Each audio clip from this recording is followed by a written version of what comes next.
Ma Mission TV, le miroir du monde. Omoni Nassima Mibu Ebele. Mibu Mileki moi Ebele.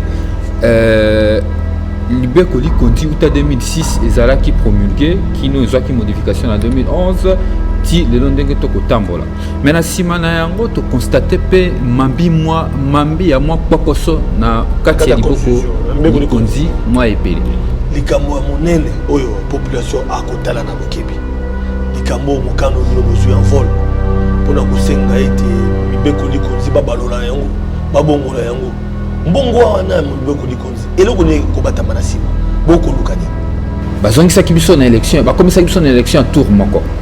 bapesa ki raison nini balobi ete mosolete na libenga l'état moi to ça ba élection il y a deux tours réalité bozo ba que ba élection il y a deux tours wana kabura la population mingi et créer un tribalisme mais ce que otali malamu na ngai le monde de Flavien ou ko constater que l'élection en 2006 écouta moké mingi ba gouverneur wa ba na légitimité na kati ensemble provincial soko sali consto sali analyse le monde nga ko constater on a ba province nyonso ko ka lisola ba destitution ko betama topekisi na ba candidat ba porter comme ba suppléant ba membre ya ba famille na bango to moraliser vie politique ya mboka na biso likanisi population azanango ou constater que ezoyo kanate donc omona na kati ya sénat na biso lelo oza a décrire ça que toko za na une affaire à 94% ba députés o bazali ba corrupteur to renforcer dans légitimité ya ba élu na biso notamment ba sénateur na kosala ba sénateur bazala désormais voter na population yemoko soka na mosola ko kaba soka na bato ko corrompre ayande ko corrompre population. Comment on a les lots, comme on dirait, on a une affaire, il y a 500 familles na Congo ne ba ko gérer mbok et bon mami na kati ya liboke article 220 ba disposition au ba na le poto dit intangible oyo ba ko ki ko simbate kembi sa constitution au-delà ya ba force constitution na biso et ali pe na bisika o ezali ya kolemba likambote na mbongo bapaya te mais boni mbongo bapaya ekutaki moke mais na mbongo ya biso moko ekute biso ebele pourtant objectif ya kinini to ça ba élection ko ekute biso mosolo moke. Ma Mission TV, le miroir du monde.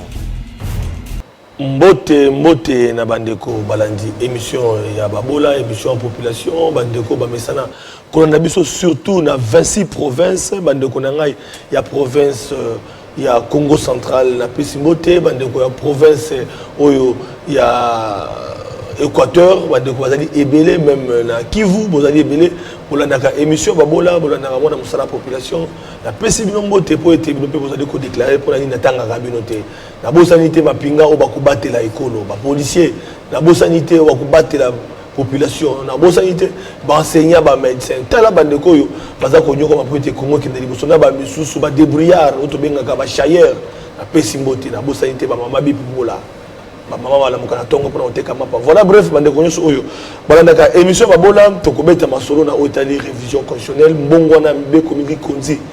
bulandaka bino moko ete na mikolo oyo lekaka ezalaka pe na bande kopé baike oyo balingaki ete sengeli mbeko li konzi babongola yango mais article verrouillé 220 basimbate mais tata mokonzi pa lobaka ete à l'époque Joseph Kabila lobaka ete akosa la troisième mandaté a respecter constitution bilinga zalaki ba muso bi umela ba muso bi yebela mais à fin de compte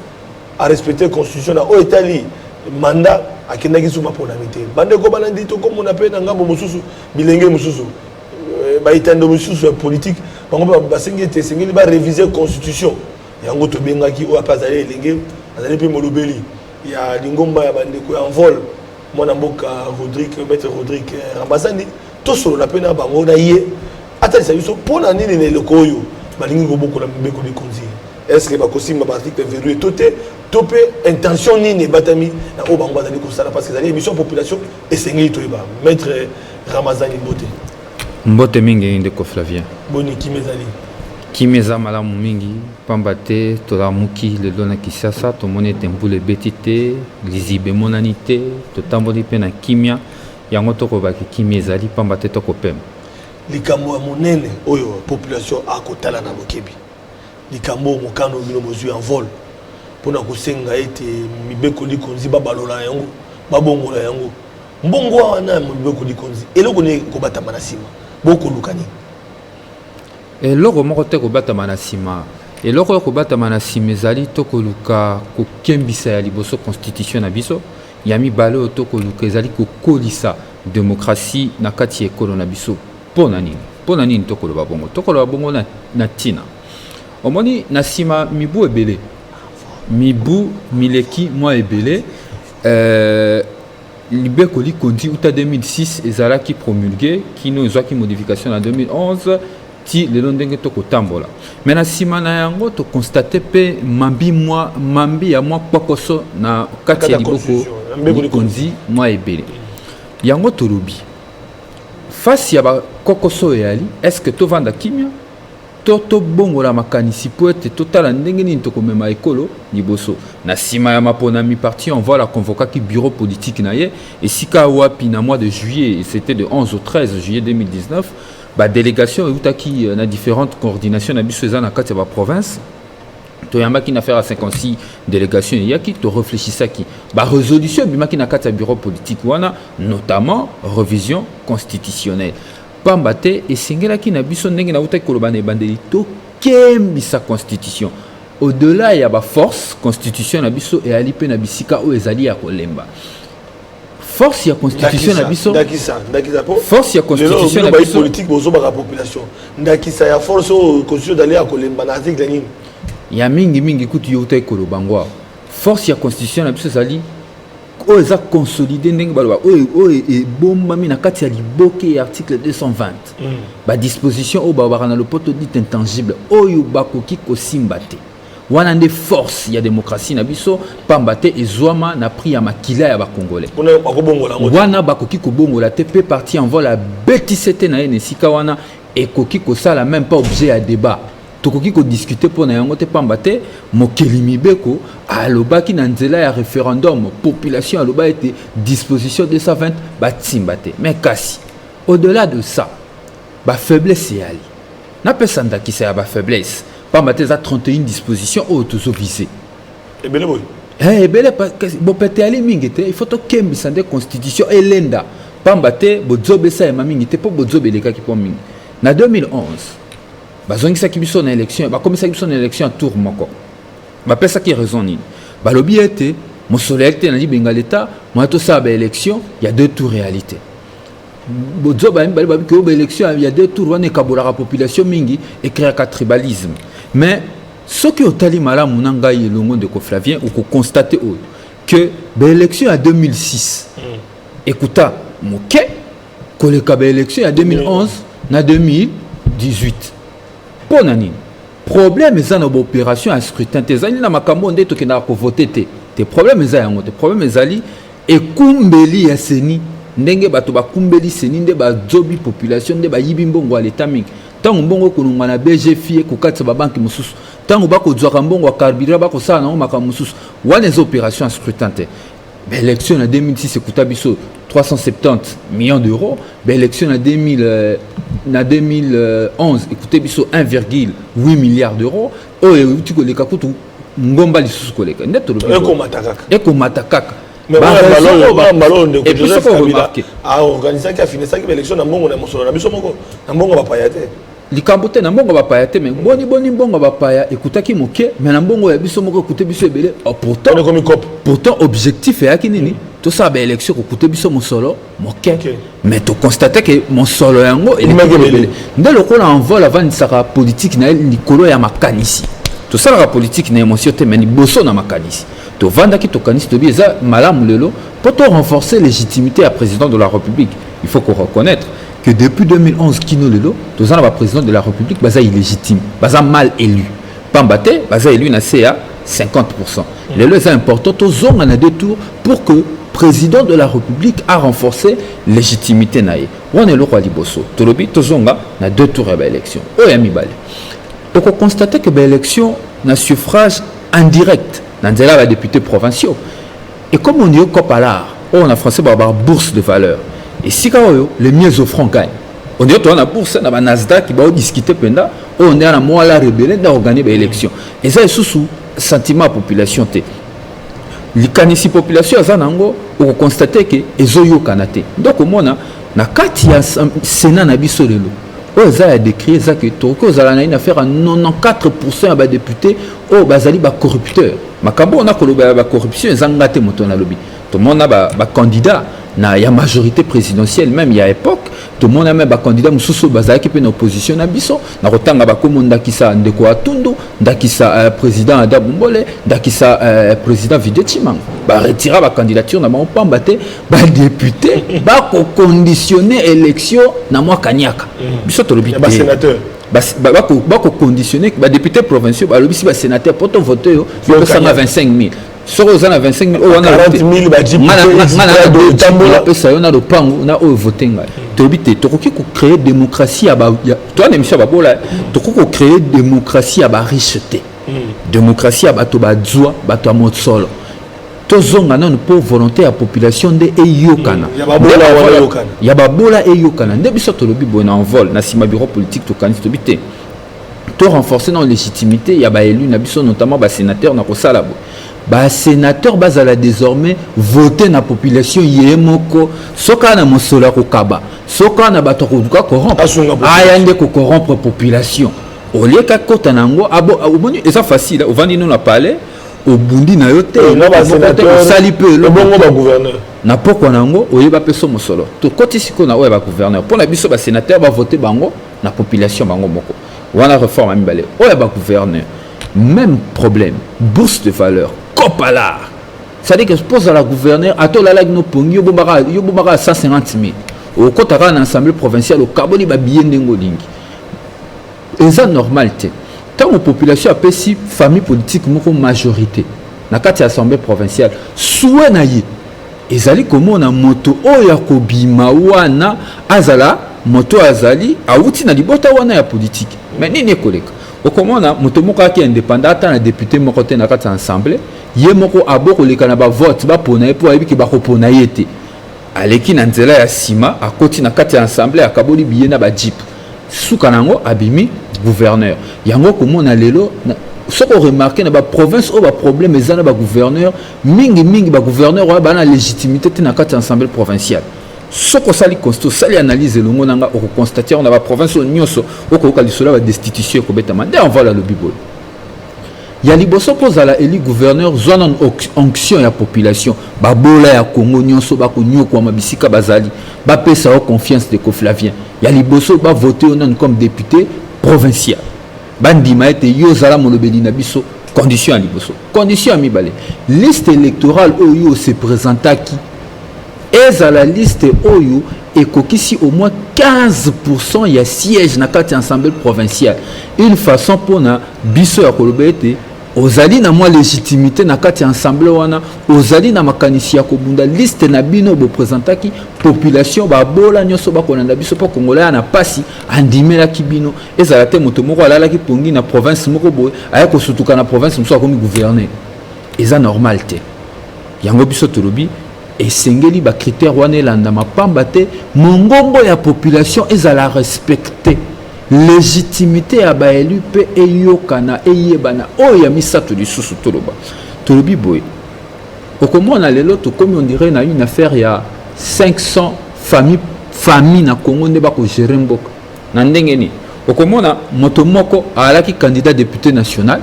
po ekoma mwa ebele député national azwi basippléant na ye na ye mwasi na ye ya liboso na mwana na ye ntango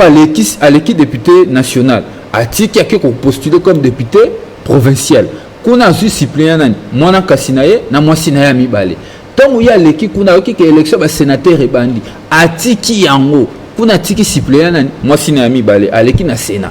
kuna na sénat azwi nini azwi beau-frère na ye moko na noko na ye ntango akokoma ministre atiki bango lisusu kuna na sénat nalobi impôt biso to kofuta badéputé na basénateur ekomi nde ya kokabola yango na mabota na bango tolobi boye soki mwana na yo ndeko Flavien akanisi ete aza na bacapacité politique ya kosala akanisi ete esika azali bakosala ya confiance azala candidat ye moko topekisi na bacandidat baporte comme basuppléant bamembre ya bafamille na bango to moraliser vie politique ya mboka na biso nde tolobi soki mwana oyo ya ngai akanisi ete ye pa koki komema mongongo bato bakoki kopesa mapona lisumu namoni na libota moko wa papa avotame na ndenge na ye mwana pa avotame na ndenge na ye wana lisumu te mais lisumu ezali nde clientélisme favoritisme wana okomona na kati ya parti politique bilenge bakobunda ntango ekoma kozwa basiplain oki ozwa mwasi na alalaka na ndako ozwi na mwana na yo akenda auti kosilisa kelasi sika yo okomisi ye député bamilitant ya parti oyo babundi na yo ntongo midi pokwa obwakisi bango nde tolobi te likambo wana eza likambo esali population motema pasi babola oyo nyonso bakolanda biso bafutaka bataxe na bango na bawenze baoki likambo wana ntango bato bayoki yango esali motema pasi nde tolobi il faut to adapter likambo wana na baréalité ya société na biso envol alobi bacandidat bapekisama kozwa lokola basiplea bamembre ya mabota oyo ya bango nakanisi badisposition ezebele makanisi oyo wana mpenza ya solo na sembo toloba bato bakolanda biso bayi politike bakosepelana eloko wana abobandi pétition déjà bato boni motango boni oyo bango basi basigné pétition po ete mibekoli konzi babongo nango mpe esengeli bo atteindre combien ya bato nombre ya bato po ete lelo ekoma effectif pour le likambo ya pétition ezalaki lancé le 19 octobre passé na ville ya Kisangani esika pitokene na secrétaire général à parti honorable Jean-Marc Mambidi Koloboro tokendaki na asalaki meeting na place de la poste place comme un mythique depuis l'élection ya 2018 tozalaki wana bana ya Kisangani bakolanda biso ba topesi bango pe mboto baboyome na baboyome nyonso ndenge bayambaki secrétaire général ya parti en vol ndenge bayambaki biso kuna totondi bango botondi parce pamba te toape na coordination na babola ya kuna nyonso bazwa mboto ya biso tozalaki wana ngai moko pe nazalaki na délégation wana secrétaire général a lancé officiellement kuna na province ya Chopo précisément na Kisangani lancement wana ya collecte ba signature pour la pétition ya révision constitutionnelle et salemaki na Kisangani na Kinshasa et salemaki samedi uti koleka le 30 novembre et pas à moi na mboka elombe o akumbela Kinshasa na compte en vol gouverneur na biso ya en vol Jérémy Kirubu yépé à lansaki na Kinshasa déjà na ngongo na ko biso échange à suko na zwaki na bande ko bazali na Chopo baleki na kanisi déjà 15 000 signatures parce que to banaki en octobre lelo Kinshasa peut à mi-péci objectif. Il faut attendre combien pour être pétition. Il faut une affaire il y a 100 000 signatures mais biso tozo le babo objectif na biso za ba signature te parce que na niveau assemblée provinciale depuis le 19 août to déposaki officiellement proposition de loi na biso ba député nationaux na biso mibale Simon Moulambana Jean-Marc Mambidi ba déposaki yango likanisio ezaki ya parti bango ba memi ba déposer yango concrètement la nationale on déposer na l'Assemblée nationale proposition l'Assemblée nationale de te déposer qui provincial té ba député na biso ba tozana ba député nationaux lelo voilà ba déposer qui procédure ba voter zali bango ba député nde ba kota la soki koleka te so pe majorité ba rejeter ya on a bien c'est un niveau lelo to vi ko ba envol atanga monini parce que bino pe to ko ebate est-ce que vous allez na cash to pe vous allez kaka na ngambo la muka entre parenthèses c'est ça qu'on a pas sauté na éviter ceux qui nous ont ma famille mélié parlement te et comme elle n'engeni na kozongi na mituna nyonso pona fixer opinion comme ça sika en vol azali parti opposition ensemble na toza na 4 ensemble pour le changement toza toujours na Moïse Katumbi toza toujours na secrétariat général il y a ensemble pour le changement il y a ensemble pour le changement tant que ensemble pour le changement et que demeurer plateforme électorale mais mokolo était moi la mobali elombe mobali Charman Moïse Katumbi Rolobe était ensemble comme un parti politique ne biso en vol to kobenda pour l'instant on a la partie na même déjà tout ça la partie na biso to recéder autonomie politique na biso te biso to zwaki déjà position depuis bureau politique na biso ba membre ya parti ba décida qui était biso to kokotate ce qui est na partenariat to continuer to na politique le même mobile Moïse Katumbi azali moko ba partenaire politique to bandi ko sala na nzela utakala kino lelo to sala na nzela wana alors pour nous quitter pour nous succès si kapoto ba quand même li commande ko se sanga yo le biete ya ko lo ba lisusu te akoloba azaki il y a pas longtemps ba décision na kati ya parti a restructurer qui comité national à parti na Ecofin bazo ba ko siéger il y a pas longtemps azalaki wana na parlement ko sala mosala na micro babola et ya paye allo bana babola oyo so Congo ba kolanda po émission na mapato na ba Congo la diaspora likambo surtout pour la likambo etali pe loko oko ebisa biso akoloba déjà babola pe comment était elenge c'est ça nga poneta za la moko ya balobeli ya parti a telemi pe akoloba bon mais ça ni na pe mo mingi bon mais ça na pe na biso tout ça sous en dehors mais tout na passer ta parenthèse na lelo za mo tout na peut-être de ko sanga nga répondre pour tout que na suka émission na biso c'est que na tout na ngo pa to bele ba kolanda yango lelo ensemble nango moko boye to ka ki ye mona mboka sanga bino en vol au kataki na ngambo pour soutenir qui de conflit Tshisekedi à un moment donné par rapport au positionnement des membres de qui maloba oya sanga mingi c'est maloba oyo c'est plus favorable dans des conflits Tshisekedi que ndeko Martin Fayulu na makambo zali ko sala mingi alors est-ce que tu as un rapprochement entre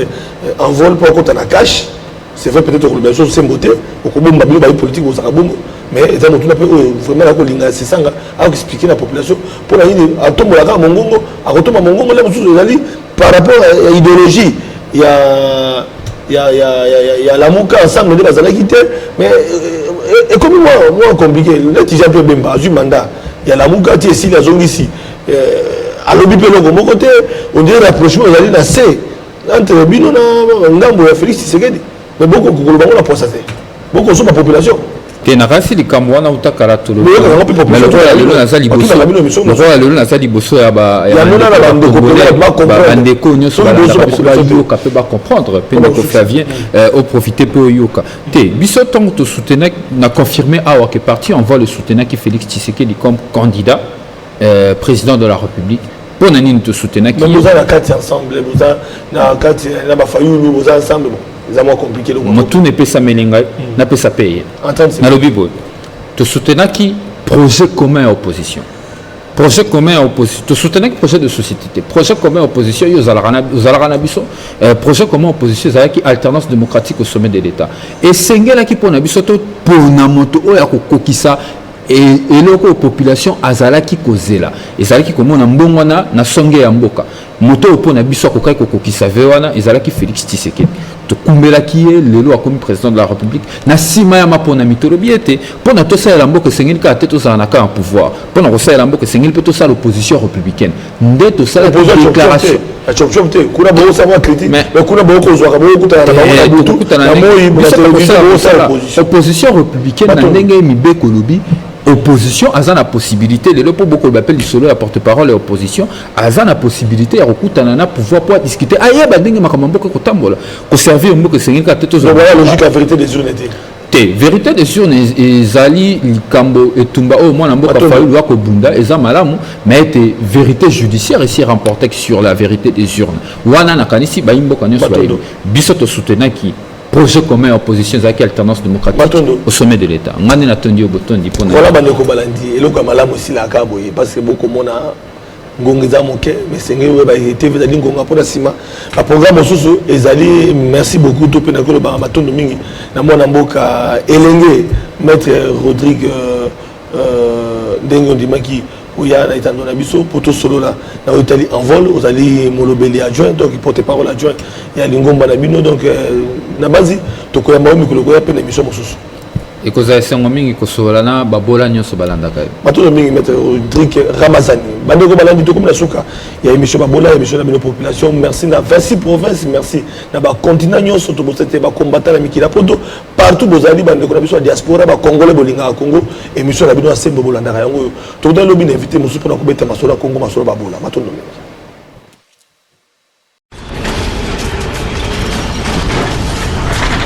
Ma mission TV, le miroir du monde.